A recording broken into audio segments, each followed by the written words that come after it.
Good afternoon. It's Michael Mallinson again from the Canadian Spondylitis Association reporting at Speaker's Corner for the Arthritis Broadcast Network.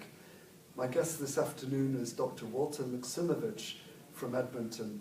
And Walter, if maybe I could just ask you to introduce yourself and tell me what your role in rheumatology is. Thank you very much, Michael. It's a great pleasure to be here. My position is as a rheumatologist at the University of Alberta. I'm also a professor of medicine, and I spend about 75% of my time in research activities and the remainder of my time looking after patients. And I have a particular interest in the research around the condition called spondyloarthritis, or spondylitis for short. Thank you. I also know that you're involved with a research team or website called Arthritis, and perhaps you can tell me a little bit about that and about the second opinion on imaging that you offer through that program. Yes, indeed. So Arthritis is a healthcare company, and it has a particular interest in advancing medical education and a particular interest in conducting research that is designed by investigators to address important questions around the needs of patients. An important aspect of medical education, a real challenge in the field of spondylitis, is the interpretation of MRI. And there isn't a great deal of expertise on this topic in many different countries around the world. And it's particularly important in spondylitis because the diagnosis, early diagnosis, is so crucially dependent on MRI. And community-based rheumatologists in particular, those far away from academic medical centers where they have access to musculoskeletal radiologists, these rheumatologists really have sometimes a challenge in really getting a firm diagnosis of spondylitis. So what we've been able to do is to actually develop an electronic mechanism, a way by which rheumatologists can upload the MRI scan, the images, to Arthritis, and they're sent in a way that preserves patient confidentiality. And then we at Arthritis can basically bring the world of expertise. We have networks of experts around the world with a major interest in the imaging of spondyloarthritis. We can bring the world to the interpretation of this MRI scan so that the rheumatologist can get a second opinion as to whether that patient does or does not have, for example, spondylitis. So we think this really fills a very important unmet need in the assessment of patients with this condition. I see, and I know the terminology around our disease is always shifting, or so it seems to me. These MRIs are for people with axial spondyloarthritis, are they, as opposed to ankylosing spondylitis, or is it part of a continuum? It's really trying to evaluate all aspects of this disease. So the spine is very difficult to evaluate. It's really only in the later stages of disease that you can see anything when you examine a patient. So all the important information in early disease is really seen on the MRI. And so it's really both for patients with early types of disease as well as patients who maybe have even had the symptoms for a decade or more and are still not diagnosed. This is really where we want to make an impact. We want to reduce that diagnostic delay and help rheumatologists, especially those outside academic medical centers, to get the expertise that they need to make an early diagnosis. That's a wonderful idea, and I hope it's working really well in practice. Is that the case? We have just launched it, and in fact here at the Canadian Rheumatology Association meet is actually the first time we've showcased it. And we've spent much of the last few months developing the technology. We're ready to go live now. We've received very good feedback, and we think a lot of people really do think it will meet an important unmet need. Excellent. You also mentioned to me beforehand that Care Arthritis has another project underway which has use not only in healthcare but in other fields, and that's the Vote Now platform. Yes. So we think that medical education, in fact all types of interactivity between a speaker and his or her audience, for that interactivity to really be effective, there needs to be a process of real-time inquiry as to what people are thinking. And when you're given a presentation, it's really helpful and it's interesting and more engaging for the audience if there's a process of continuous solicitation of opinion. So we've developed an audience response technology that allows us to very easily evaluate what people are thinking and also whether people have really understood the key message that the presenter is trying to bring across.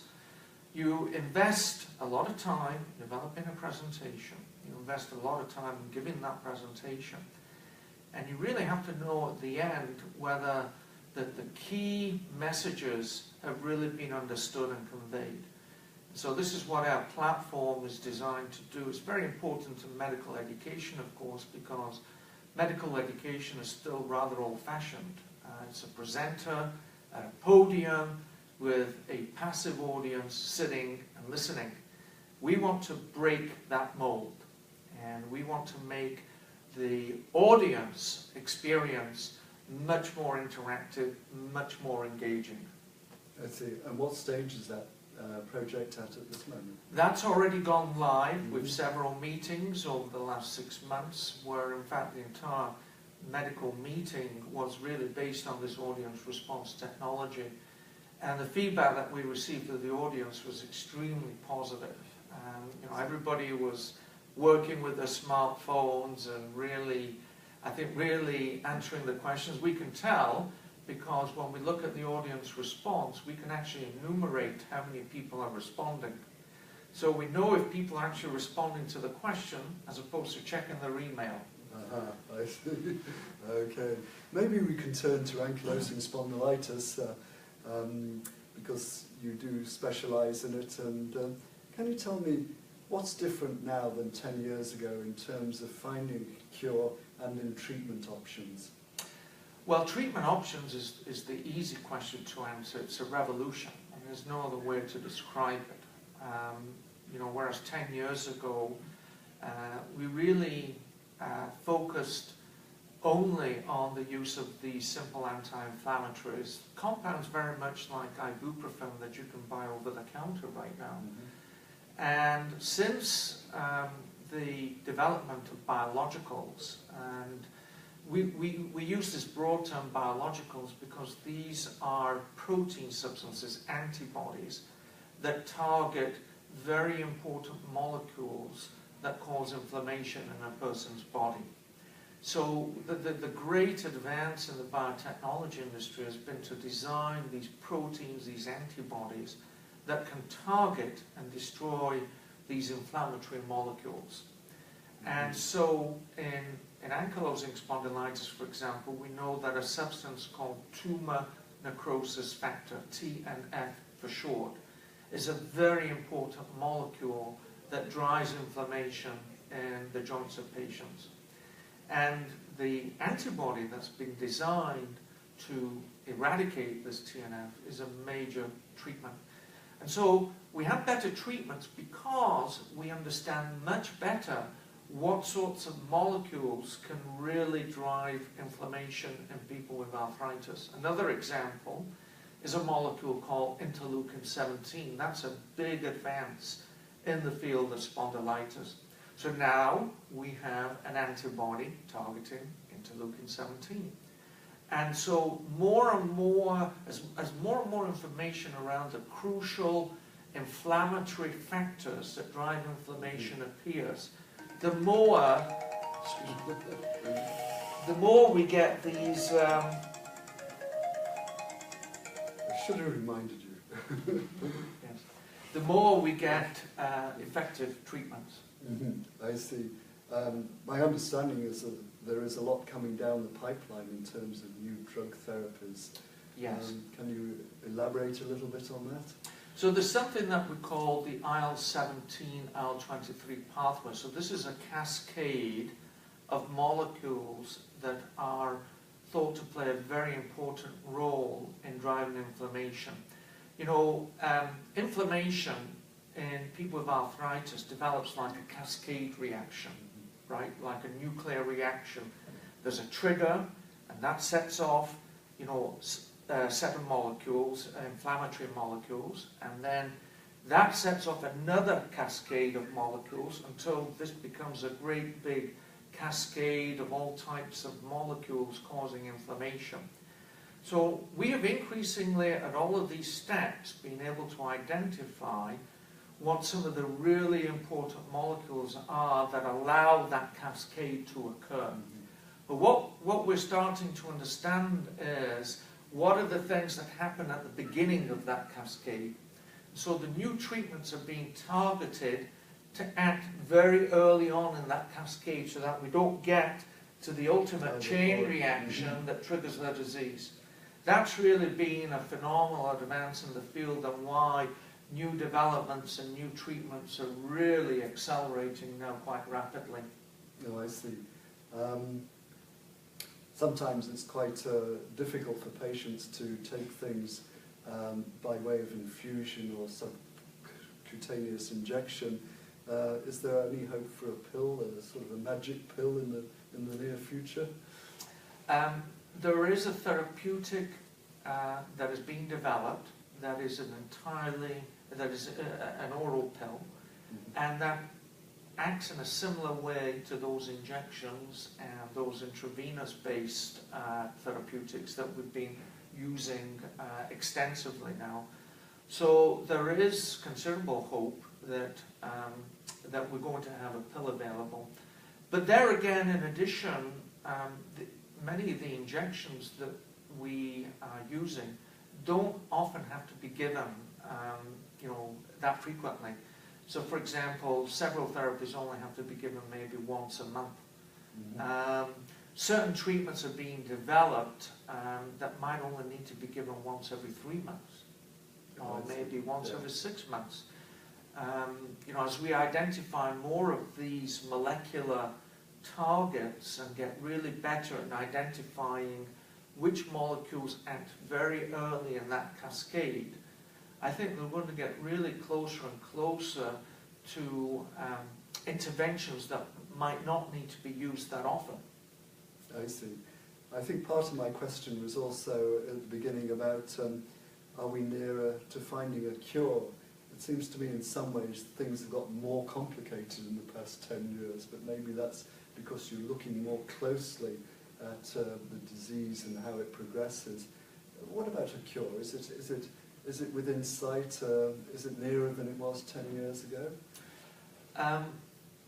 I think we're getting through a sort of a transition phase. What I mean by that is that we're getting to the stage now where, first of all, we're diagnosing patients much sooner, and we're treating them much sooner, which means we have much better outcomes, and which means we're also now achieving remission of disease in a high proportion of patients.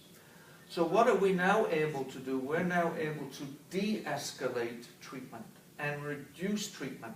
So we're sort of in that transitional stage where perhaps we don't have a cure, but we're getting to remission much easier using much less medication. That's wonderful news. I'm going to ask our audience now if there are any questions, and in particular we have an AS patient here. Katie, do you have any questions for Dr. Maksymowynch? Yeah, thank you so much for speaking with us today. I was just wondering, you said that your program recently launched of uploading MRIs into a system that can be viewed by specialists all over the world. I was wondering, as a patient, how would you advocate for the patient to bring this up to their rheumatologist and get the conversation going? That's an excellent question. So we've tried to make it as easy as possible. We literally have the link on our website, and the website is carearthritis.com. And so the mechanism would be that the patient would have a discussion with the rheumatologist. Now the rheumatologist may feel that this is indeed an opportunity to get a second opinion if the rheumatologist is uncertain about the appearances of the MRI scan, and really may feel that additional expertise is necessary to interpret that MRI scan. And so what the rheumatologist would then do is then obtain the actual scan, make sure that it's anonymized so that no patient confidential details are available. And that's easy to do. It's all automatic, part of the program. And then it's uploaded for expert evaluation. So there's a mechanism in place to do that really in a relatively simple way. And that's what I showed to the rheumatologist yesterday at this meeting. Thank you. Thank you. And any other questions? No. Okay. Seems like you've covered everything thoroughly. So thank you very much for coming this afternoon. It was a real pleasure having you here.